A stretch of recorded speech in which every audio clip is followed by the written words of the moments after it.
Let me start off by saying that Peter Terry was addicted to heroin. We were friends in college and continued to be after I graduated. Notice that I said I. He dropped out after 2 years of barely cutting it. After I moved out of the dorms and into a small apartment, I didn't see Peter as much. We would talk online every now and then. AM was king in pre-Facebook years. There was a period where he wasn't online for about 5 weeks straight. I wasn't worried. He was a pretty notorious flake and drug addict, so I assumed he just stopped caring. But then one night I saw him come on. Before I could initiate a conversation, he sent me a message. "David, man, we need to talk." That was when he told me about the No-End house. It got that name because no one had ever reached the final exit. The rules were pretty simple and cliché. Reach the final room of the building and you win $500, 9 rooms in all. The house was located outside the city, roughly 4 miles from my house. Apparently he had tried and failed. He was a heroin and who knows what the fuck addict, so I figured the drugs got the best of him and he wigged out at a paper ghost or something. He told me it would be too much for anyone. That it was unnatural. I didn't believe him. Why would I? I told him I would check it out the next night, and no matter how hard he tried to convince me otherwise, $500 sounded too good to be true. I had to. I set out the following night. This is what happened. When I arrived, I immediately noticed something strange about the building. Have you ever seen or read something that shouldn't be scary, but for some reason a chill crawls up your spine? I walked toward the building and the feeling of uneasiness only intensified as I opened the front door. My heart slowed and I let a relieved sigh leave me as I entered. The room looked like a normal hotel lobby decorated for Halloween. A sign was posted in place of a worker. It read Room 1 this way. 8 more follow. Reach the end and you win. I chuckled and made my way to the first door.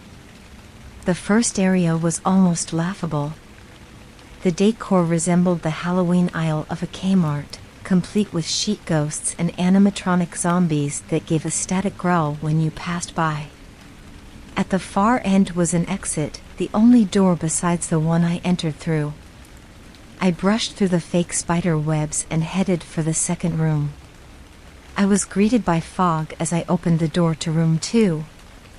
The room definitely upped the ante in terms of technology. Not only was there a fog machine, but a bat hung from the ceiling and flew in a circle. Scary.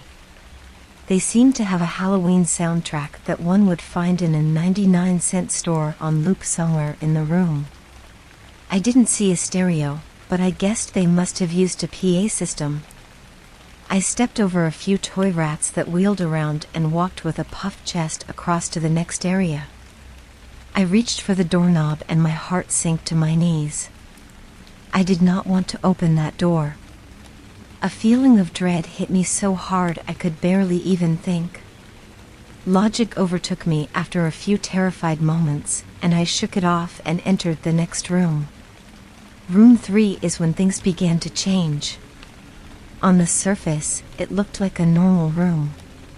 There was a chair in the middle of the wood-paneled floor. A single lamp in the corner did a poor job of lighting the area, and it cast a few shadows across the floor and walls. That was the problem. Shadows. Plural. With the exception of the chairs, there were others. I had barely walked in the door, and I was already terrified. It was at that moment that I knew something wasn't right. I didn't even think as I automatically tried to open the door I came through. It was locked from the other side. That set me off. Was someone locking it as I progressed? There was no way.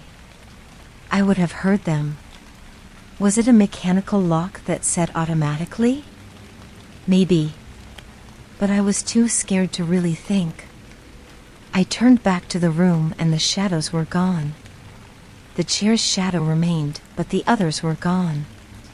I slowly began to walk. I used to hallucinate when I was a kid, so I wrote off the shadows as a figment of my imagination. I began to feel better as I made it to the halfway point of the room. I looked down as I took my steps, and that's when I saw it. Or didn't see it. My shadow wasn't there. I didn't have time to scream. I ran as fast as I could to the other door and flung myself without thinking into the room beyond. The fourth room was possibly the most disturbing. As I closed the door, all light seemed to be sucked out and put back into the previous room. I stood there, surrounded by darkness, and couldn't move. I'm not afraid of the dark, and never have been, but I was absolutely terrified. All sight had left me. I held my hand in front of my face, and if I didn't know I was doing so, I would never have been able to tell. Darkness doesn't describe it. I couldn't hear anything. It was dead silence. When you're in a soundproof room, you can still hear yourself breathing. You can hear yourself being alive. I couldn't. I began to stumble forward after a few moments, my rapidly beating heart the only thing I could feel. There was no door in sight. Wasn't even sure there was one this time. The silence was then broken by a low hum. I felt something behind me. I spun around wildly but could barely even see my nose. I knew it was there though. Regardless of how dark it was, I knew something was there. The hum grew louder, closer. It seemed to surround me, but I knew whatever was causing the noise was in front of me, inching closer. I took a step back. I had never felt that kind of fear. I can't really describe true fear. I wasn't even scared I was going to die. I was scared of what the alternative was. I was afraid of what this thing had in store for me. Then the lights flashed for less than a second and I saw it. Nothing. I saw nothing, and I know I saw nothing there. The room was again plunged into darkness, and the hum was now a wild screech. I screamed in protest. I couldn't hear this goddamn sound for another minute. I ran backwards away from the noise and fumbled for the door handle. I turned and fell into room 5. Before I describe room 5, you have to understand something. I am not a drug addict. I have had no history of drug abuse or any sort of psychosis short of the childhood hallucinations I mentioned earlier, and those were only when I was really tired or just waking up. I entered the no-end house with a clear head. After falling in from the previous room, my view of room 5 was from my back, looking up at the ceiling. What I saw didn't scare me, it simply surprised me. Trees had grown into the room and towered above my head. The ceilings in this room were taller than the others, which made me think I was in the center of the house. I got up off the floor, dusted myself off, and took a look around. It was definitely the biggest room of them all. I couldn't even see the door from where I was. Various brush and trees must have blocked my line of sight with the exit. Up to this point, I figured the rooms were going to get scarier, but this was a paradise compared to the last room. I also assumed that whatever was back in room 4 stayed back there. I was incredibly wrong. As I made my way deeper into the room, I began to hear what one would hear if they were in a forest. Chirping bugs and the occasional flap of birds seemed to be my only company in this room. That was the thing that bothered me the most. I heard the bugs and other animals, but I didn't see any of them. I began to wonder how big this house was. From the outside, when I first walked up to it, it looked like a regular house. It was definitely on the bigger side, but this was almost a full forest in here. The canopy covered my view of the ceiling, but I assumed it was still there, however high it was. I couldn't see any walls though. The only way I knew I was still inside was the floor matched the other rooms, the standard dark wood paneling. I kept walking, hoping that the next tree I passed would reveal the door. After a few moments of walking, I felt a mosquito fly onto my arm. I shook it off and kept going. A second later, I felt about 10 more land on my skin at different places. I felt them crawl up and down my arms and legs, and a few made their way across my face. I flailed wildly to get them all off, but they just kept crawling. I looked down and let out a muffled scream, more of a whimper to be honest. I didn't see a single bug. Not one bug was on me, but I could feel them crawl. I heard them fly by my face and sting my skin, but I couldn't see a single one. I dropped to the ground and began to roll wildly. I was desperate.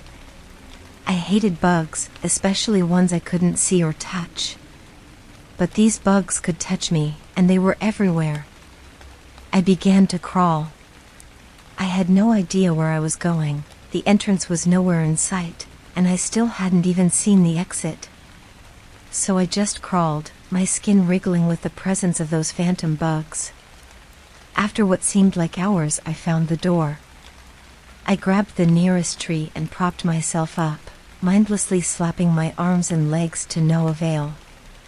I tried to run, but I couldn't. My body was exhausted from crawling and dealing with whatever it was that was on me.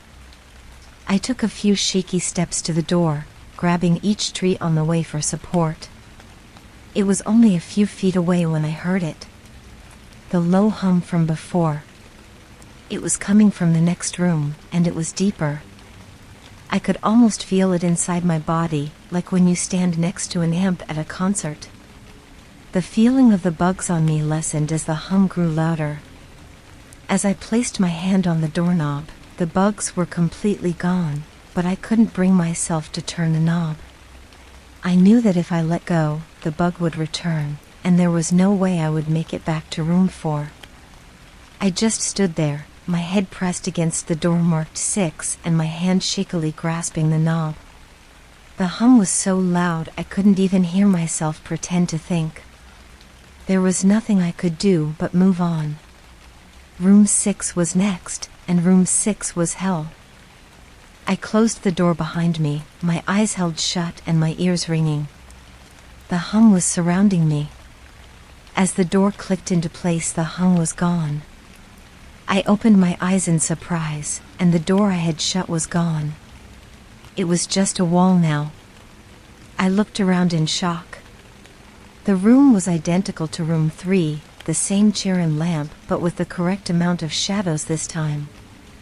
The only real difference was that there was no exit door, and the one I came in through was now gone. As I said before, I had no previous issues in terms of mental instability, but at that moment I fell into what I now know was insanity. I didn't scream. I didn't make a sound. At first I scratched softly. The wall was tough, but I knew the door was there somewhere. I just knew it was. I scratched at where the doorknob was. I clawed at the wall frantically with both hands, my nails being filed down to the skin against the wood. I fell silently to my knees. The only sound in the room was the incessant scratching against the wall. I knew it was there. The door was there, I knew it was just there, I knew if I could just get past this wall. "Are you all right?" I jumped off the ground and spun in one motion. I leaned against the wall behind me, and I saw what it was that spoke to me, and to this day I regret ever turning around. The little girl was wearing a soft white dress that went down to her ankles. She had long blonde hair to the middle of her back and white skin and blue eyes.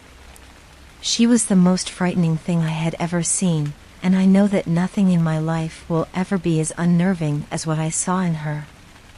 While looking at her, I saw the young girl, but I also saw something else. Where she stood I saw what looked like a man's body, only larger than normal and covered in hair. He was naked from head to toe, but his head was not human, and his toes were hooves. It wasn't the devil, but at that moment it might as well have been. The form had the head of a ram and the snout of a wolf. It was horrifying, and it was synonymous with the little girl in front of me. They were the same form. I can't really describe it, but I saw them at the same time. They shared the same spot in that room, but it was like looking at two separate dimensions. When I saw the girl, I saw the form, and when I saw the form, I saw the girl. I couldn't speak. I could barely even see. My mind was revolting against what it was attempting to process. I had been scared before in my life, and I had never been more scared than when I was trapped in the 4th room, but that was before room 6. I just stood there, staring at whatever it was that spoke to me. There was no exit. I was trapped here with it. And then it spoke again. "David, you should have listened." When it spoke, I heard the words of the little girl, but the other form spoke through my mind in a voice I won't attempt to describe. There was no other sound. The voice just kept repeating that sentence over and over into my mind, and I agreed. I didn't know what to do. I was slipping into madness, yet couldn't take my eyes off what was in front of me. I dropped to the floor. I thought I had passed out, but the room wouldn't let me. I just wanted it to end. I was on my side, my eyes wide open, and the form staring down at me. Scurrying across the floor in front of me was one of the battery-powered rats from the 2nd room. The house was toying with me. But for some reason, seeing that rat pulled my mind back from whatever depths it was headed, and I looked around the room. I was getting out of there. I was determined to get out of that house and live and never think about this place again. I knew this room was hell, and I wasn't ready to take up a residency. At first it was just my eyes that moved. I searched the walls for any kind of opening. The room wasn't that big, so it didn't take long to soak up the entire layout. The demon still taunted me, the voice growing louder as the form stayed rooted where it stood. I placed my hand on the floor and lifted myself up to all fours, and I turned to scan the wall behind me. And then I saw something I couldn't believe. The form was now right at my back, whispering into my ming how I shouldn't have come. I felt its breath on the back of my neck, but I refused to turn around. A large rectangle was scratched into the wood, with a small dent chipped away in the center of it. And right in front of my eyes I saw the large 7 I had mindlessly etched into the wall. I knew what it was. Room 7 was just beyond that wall where room 5 was moments ago. I don't know how I had done it, and maybe it was just my state of mind at the time, but I had created the door. I knew I had. In my madness I had scratched into the wall what I needed the most, an exit to the next room. Room 7 was close. I knew the demon was right behind me, but for some reason it couldn't touch me. I closed my eyes and placed moth hands on the large 7 in front of me. And I pushed. I pushed as hard as I could. The demon was now screaming in my ear. It told me I was never leaving. It told me that this was the end, but that I wasn't going to die. I was going to live there in room 6 with it. I wasn't. I pushed and screamed at the top of my lungs. I knew I was going to push through the wall eventually. I clenched my eyes shut and screamed, and the demon was gone. I was left in silence. I turned around slowly and was greeted by the room as it was when I entered, just a chair and a lamp. I couldn't believe it, but I didn't have time to dwell. I turned back to the 7 and jumped back slightly. What I saw was a door. Not one that I had scratched in, but a regular door with a large 7 on it. My whole body was shaking. It took me a while to turn the knob. I just stood there for a while, staring at the door. I couldn't stay in room 6, I couldn't. But if this was only room 6, I couldn't imagine what 7 had in store. I must have stood there for an hour, just staring at the 7. Finally, with a deep breath, I twisted the knob and opened the door to room 7. I stumbled through the door mentally exhausted and physically weak. The door behind me closed, and I realized where I was. I was outside. Not outside like room 5, but I was actually outside. My eyes stung. I wanted to cry. I fell to my knees and tried, but I couldn't. I was finally out of that hell. I didn't even care about the prize that was promised. I turned and saw that the door I just went through was the entrance. I walked to my car and drove home, thinking of how nice a shower sounded. As I pulled up to my house, I felt uneasy. The joy of leaving No End House had faded, and dread was slowly building in my stomach. I shook it off as residual from the house and made my way to the front door. I entered and immediately went up to my room. I entered, and there on my bed was my cat Baskerville. He was the first living thing I had seen all night, and I reached to pet him. He hissed and swiped at my hand. I recoiled in shock, as he had never acted like that. I thought, whatever, he's an old cat. I jumped in the shower and got ready for what I was expecting to be a sleepless night. After my shower, I went to my kitchen to make some food. I descended the stairs and turned into the family room, and what I saw would be forever burned into my mind. My parents were lying on the ground, naked and covered in blood. They were mutilated to near unidentifiable states. Their limbs were removed and placed next to their bodies, and their heads were placed on their chests facing me. The most unsettling part was their expressions. They were smiling, as though they were happy to see me. I vomited and sobbed there in the family room. I didn't know what had happened. They didn't even live with me at the time. I was a mess. And then I saw it. A door that was never there before. A door with a large "8" scrawled on it in blood. I was still in the house. I was standing in my family room, but I was in room 7. The faces of my parents smiled wider as I realized this. They weren't my parents, they couldn't be. But they looked exactly like them. The door marked 8 was across the room, behind the mutilated bodies in front of me. I knew I had to move on, but at that moment I gave up. The smiling faces tore into my mind, they grounded me where I stood. I vomited again and nearly collapsed. Then the hum returned. It was louder than ever, and it filled the house and shook the walls. The hum compelled me to walk. I began to walk slowly, making my way closer to the door, and the bodies. I could barely stand, let alone walk, and the closer I got to my parents, the closer I came to suicide. The walls were now shaking so hard it seemed as though they were going to crumble, but still the faces smiled at me. As I inched closer, their eyes followed me. I was now between the two bodies, a few feet away from the door. The dismembered hands clawed their way across the carpet towards me, all the while the faces continued to stare. New terror washed over me and I walked faster. I didn't want to hear them speak. I didn't want the voices to match those of my parents. They began to open their mouths, and the hands were now inches from my feet.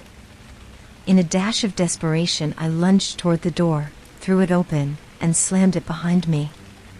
Room 8. I was done. After what I had just experienced, I knew there wasn't anything else this fucking house could throw at me that I couldn't live through. There was nothing short of the fires of hell that I wasn't ready for. Unfortunately, I underestimated the abilities of No End House. Unfortunately, things got more disturbing, more terrifying, and more unspeakable in room 8. I still have trouble believing what I saw in room 8. Again, the room was a carbon copy of rooms 4 and 6, but sitting in the usually empty chair was a man. After a few seconds of disbelief, my mind finally accepted the fact that the man sitting in the chair was me. Not someone who looked like me, it was David Williams. I walked closer. I had to get a better look even though I was sure of it. He looked up at me and I noticed tears in his eyes. Please, please, don't do it. Please, don't hurt me. What? I said. Who are you? I'm not going to hurt you.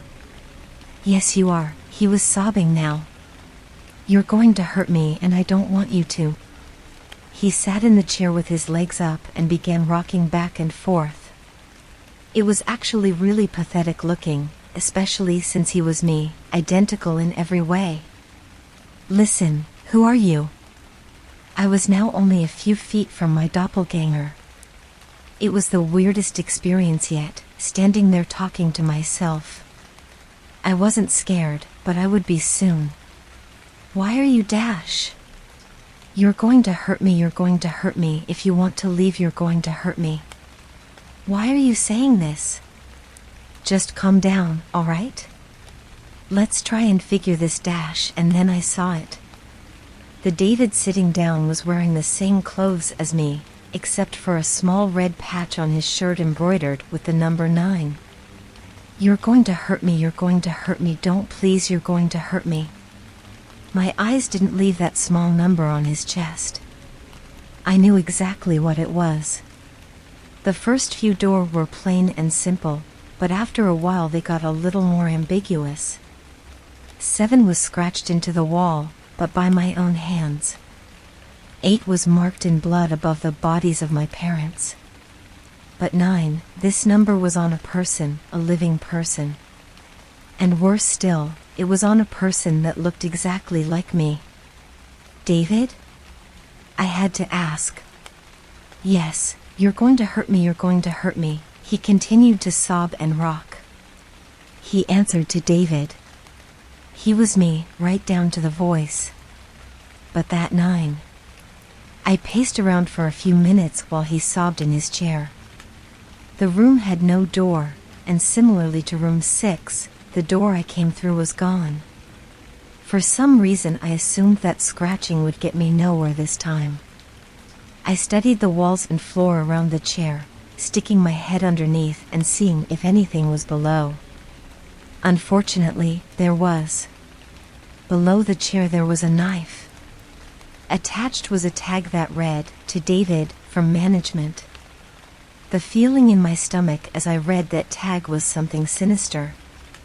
I wanted to throw up, and the last thing I wanted to do was remove that knife from under that chair. The other David was still sobbing uncontrollably. My mind was spinning into an attic of unanswerable questions. Who put this here, and how did they get my name? Not to mention the fact that as I knelt on the cold wood floor, I also sat in that chair, sobbing in protest of being hurt by myself. It was all too much to process. The house and the management had been playing with me this whole time. My thoughts for some reason turned to Peter, and whether or not he got this far. And if he did, if he met a Peter Terry sobbing in this very chair, rocking back and forth. I shook those thoughts out of my head, they didn't matter. I took the knife from under the chair, and immediately the other David went quiet. David, he said in my voice, what do you think you're going to do? I lifted myself from the ground and clenched the knife in my hand. I'm going to get out of here. David was still sitting in the chair, though he was very calm now. He looked up at me with a slight grin. I couldn't tell if he was going to laugh or strangle me. Slowly he got up from the chair and stood facing me. It was uncanny. His height and even the way he stood matched mine. I felt the rubber hilt of the knife in my hand and gripped it tighter.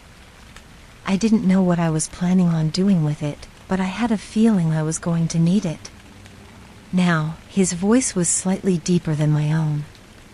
I'm going to hurt you. I'm going to hurt you, and I'm going to keep you here. I didn't respond. I just lunged and tackled him to the ground. I had mounted him and looked down, knife poised and ready. He looked up at me terrified. It was like I was looking in a mirror. Then the hum returned, low and distant, though I still feel it deep in my body. David looked up at me as I looked down at myself. The hum was getting louder, and I felt something inside me snap. With one motion, I slammed the knife into the patch on his chest and ripped down. Blackness fell on the room, and I was falling. The darkness around me was like nothing I had experienced up to that point. Room 3 was dark, but it didn't come close to what was completely engulfing me. I wasn't even sure if I was falling after a while. I felt weightless, covered in dark. And then a deep sadness came over me. I felt lost, depressed, and suicidal. The sight of my parents entered my mind. I knew it wasn't real, but I had seen it, and the mind has trouble differentiating between what is real and what isn't. The sadness only deepened. I was in room 9 for what seemed like days. The final room. And that's exactly what it was, the end. No end house had an end, and I had reached it. At that moment I gave up. I knew I would be in that in-between state forever, accompanied by nothing but darkness. Not even the hum was there to keep me sane. I had lost all senses. I couldn't feel myself. I couldn't hear anything, sight was useless here, and I searched for taste in my mouth and found nothing. I felt disembodied and completely lost. I knew where I was. This was hell. Room 9 was hell. And then it happened. A light. One of those stereotypical lights at the end of the tunnel. Then I felt ground come up from below me, and I was standing. After a moment or two of gathering my thoughts and senses, I slowly walked toward that light. As I approached the light, it took form. It was a vertical slit down the side of a door, this time unmarked. I slowly walked through the door and found myself back where I started, the lobby of No End House. It was exactly how I left it. Still empty, still decorated with childish Halloween decorations. After everything that had happened that night, I was still wary of where I was. After a few moments of normalcy, I looked around the place trying to find anything different. On the desk was a plain white envelope with my name handwritten on it. Immensely curious, yet still cautious, I mustered up the courage to open the envelope. Inside was a letter, again handwritten. David Williams. Congratulations. You have made it to the end of No End House. Please accept this prize as a token of your great achievement. Yours forever. Management. With the letter was 5 $100 bills. I couldn't stop laughing. I laughed for what seemed like hours. I laughed as I walked out to my car and laughed as I drove home. I laughed as I pulled into my driveway, and laughed as I opened my front door to my house, and laughed as I saw the small 10 etched into the wood.